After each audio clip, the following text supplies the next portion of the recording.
Olá, meninos e meninas, professora Raquel, Filosofia, mais uma aula de Filosofia Política. E o nosso tema hoje é totalitarismo e autoritarismo. Seriam formas de poder em que o Estado está concentrando um excesso de poder e esse poder concentrado no Estado estaria pervertendo aquele ideal político aristotélico da comunidade civil, o poder, os cidadãos participam das decisões de poder, e o autoritarismo e o totalitarismo seriam formas de perversão da finalidade política, quando o Estado concentra um poder e esse poder muitas vezes é usado para oprimir os seus cidadãos.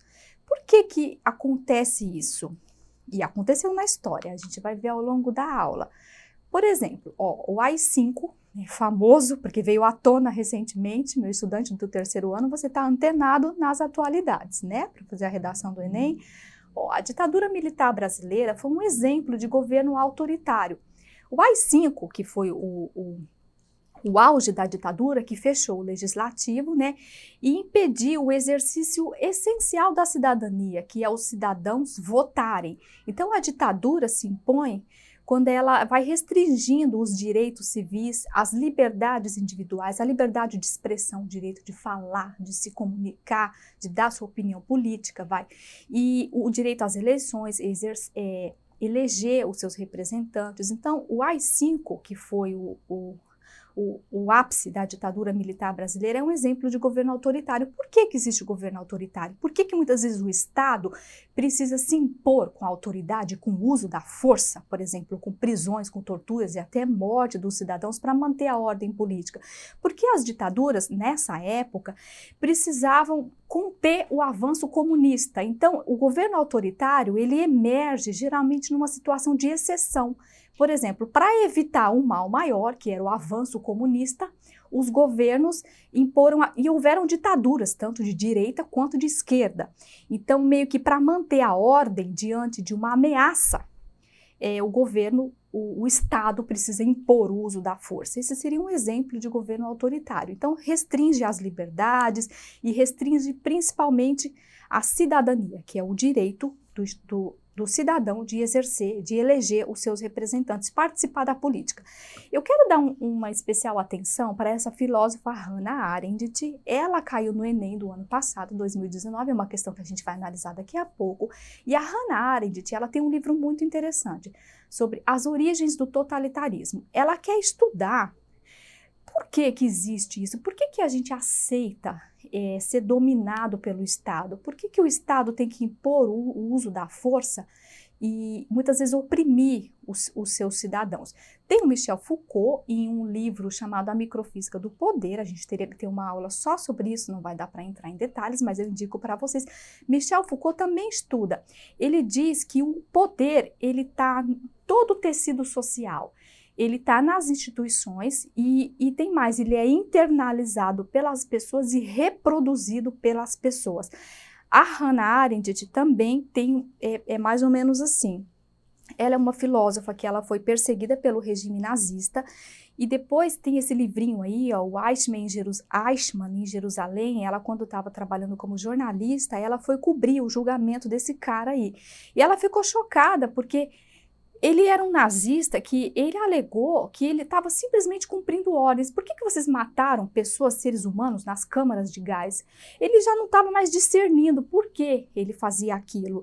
E a Hannah Arendt tem uma tese de que a ideologia do Estado, o poder total, ele é total porque ele já invadiu todas as esferas e ele invadiu a mente do sujeito, ele já foi internalizado pelas pessoas e as pessoas passam a reproduzir a ideologia. Então o Eichmann, que ele era só um burocrata, estava cumprindo ordens, ou seja, o poder já invadiu a subjetividade do sujeito, onde ele já não é mais capaz de discernir entre o bem e o mal, compromete a sua faculdade de julgar, as pessoas já não estão mais agindo eticamente, elas estão como autômatos, que é o contrário de autonomia, é autônomo, só reproduzindo a ordem dominante. Por que isso acontece? Gente, é um texto interessantíssimo, a gente não vai aprofundar muito, mas olha, um dos motivos Tem o filme aqui, O Grande Ditador, do Chaplin, que é um clássico. Por que que o poder emerge, né? O poder total emerge. Ele emerge em condições de exceção, como, por exemplo, em guerras. E ele se sustenta na guerra, tem que se expandir. Então, quando ele tem uma justificativa, as pessoas estão mobilizadas em torno daquela causa.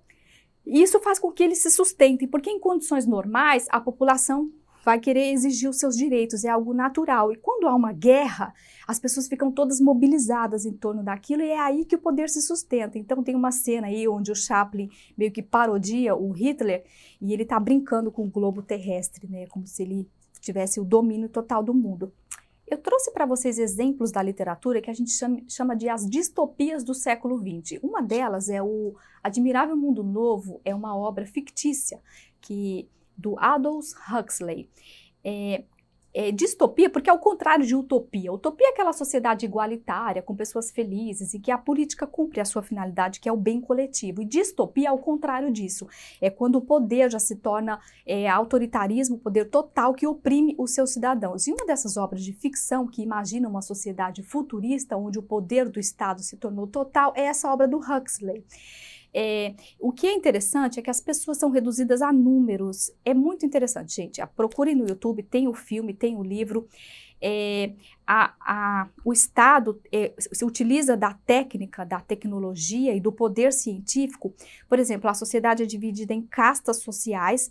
O Estado controla a reprodução humana. E a reprodução com técnicas de engenharia genética produz castas sociais. As pessoas tomam uma espécie de uma pílula psicoativa que produz nelas um estado de letargia, ou seja, as pessoas elas não sentem mais alegria, tristeza, angústia, algo que é inerente à condição humana. As pessoas ficam felizes e alegres, meio que anestesiadas o tempo inteiro. E uma das teses da Hannah Arendt é que esses estados totalitários, eles tendem a alterar a natureza humana, e eles têm projetos, sim, meio que, gente, isso beira até a teoria da conspiração, cuidado com isso, tá? Porque o objetivo é a gente criar uma reflexão crítica, e o mundo e os tempos atuais pedem isso, mas cuidado para não ir muito... E a Hannah Arendt diz isso, né, que o projeto é alterar a natureza humana, é desumanizar o ser humano. Tem até uma imagem aqui, as pessoas são reduzidas a números. A Hannah Arendt diz de que o poder total, ele anula a comunidade civil e ele produz uma massa, uma multidão de pessoas. E essa massa é manipulada pela pessoa do líder. É uma massa de pessoas iguais, padronizadas, uniformizadas. Perde-se a espontaneidade, a originalidade do ser humano. E tem mais, as pessoas ficam colocadas umas contra as outras. Cada cidadão reencarna e personifica a pessoa do líder. As pessoas ficam contra umas às outras, uma fiscalizando a outra, uma vigiando a outra, e ficam todos isolados e, ao mesmo tempo, unidos em torno do líder político, que é produzido um culto à pessoa. Gente, não dá para a gente esgotar o assunto aqui. Eu convido vocês a estudarem, tem várias fontes de referência aqui. Uma das outras distopias do século XX é uma obra clássica, que eu convido vocês a lerem o livro, assistirem o filme. É George Orwell, 1984. É um clássico que inspirou esse programa de televisão, que é o Big Brother. O poder, ele se torna total, que por meio da tecnologia, as pessoas são vistas o tempo inteiro. Inclusive, nessa obra fictícia do Huxley, as câmeras de segurança, daí a origem do Big Brother, elas têm um programa onde elas decodificam expressões faciais. Então, um pensamento contra o líder é detectado pela câmera. E as pessoas começam a sofrer perseguição em torno disso. O Departamento da Verdade, que é um departamento do Estado, ele controla a memória das pessoas. Ele reescreve a história o tempo inteiro. E tem mais, cria uma nova língua que, já diria Aristóteles, né, a palavra, a comunicação é o que nos define como ser humano, né, porque pela palavra eu expresso o meu pensamento com o outro, e isso nos humaniza. Então, cria uma nova língua que é parecida com a língua das máquinas, reduzindo o nosso vocabulário, e é chamada a novilíngua, e o Departamento da Verdade reescreve a história o tempo inteiro. O que é interessante é que o personagem, no final, ele ele passa por um processo de reprogramação neuronal, onde ele deixa de odiar o líder e ele passa a amar o líder, mostrando que a nossa subjetividade ela pode ser recriada e controlada também pelo Estado. Isso é uma distopia, tá, gente? Cuidado com teoria da conspiração, o objetivo não é esse. Ó, um exemplo para vocês se atualizarem na realidade, uma ditadura que está aí, né, a ditadura da Coreia do Norte, o Kim Jong-un, né, em datas muito festivas, por exemplo, em comemorações de datas, né, importantes para a sociedade, acontece o que é chamado de culto à personalidade do líder. Todas as pessoas unidas, porque assim, ó, imagine um jogo de futebol onde está todo mundo unido ali por uma causa, gera uma energia, aquele sentimento de união e de pertencimento, meio que o Estado totalitário, ele coopta isso e gera uma reação em cadeia, onde cada sujeito individual vai catalisando, como um efeito catalisador, aquela energia contagiando uns aos outros, mas aí o poder total coopta isso como um culto à pessoa do líder. E na linguagem da religião, isso se torna quase que um ritual mesmo, onde aqueles que não gostam aprendem a gostar. E é assim que o poder se mantém. Há técnicas subjetivas, psicológicas, que os detentores do poder usam para manipular as massas. É mais ou menos assim, eu te convido a se aprofundar nesse assunto. Ó, para vocês uma referência, né, a trilogia Jogos Vorazes, né, esse tipo de tema está muito presente na Netflix. Eu não trouxe Netflix hoje porque eu quero que vocês vão para as fontes. Eu indico Fahrenheit 451, né, que é uma outra utopia fictícia de uma sociedade futurista e distópica, onde o poder dominou as pessoas. Fahrenheit 451, a trilogia dos Jogos Vorazes, que tem esse tema. E a gente vai para uma questão do Enem do ano passado. A nossa Hannah Arendt é uma referência às origens do totalitarismo. O que é que dá origem a esse poder total que submete as pessoas? A gente não vai analisar com muito detalhe a questão. Eu convido você a acessar a nossa plataforma Eduque, onde você tem acesso a esse material e pode se aprofundar. Ó, dá uma olhadinha na letra D. É a segregação humana. As pessoas colocadas umas contra as outras, que fundamentam os projetos biopolíticos de dominação das pessoas. É a letra D, ó, uma questão do Enem do ano passado. Gente, fiquem com Deus, estudem e eu convido vocês a se aprofundar no assunto.